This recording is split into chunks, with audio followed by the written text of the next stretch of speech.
One of the biggest motivations that I had when I was in the US was that I ran into a lot of African Americans that didn't really understand their culture. So I wanted to build a city or a project like this that would give them the motivation to know that there is a home back home.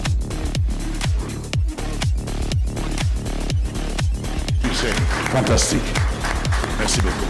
Que l'investissement touristique qui est un des points centraux du développement touristique au Sénégal, monsieur le maire de Nguéniène ak ñi ma àndal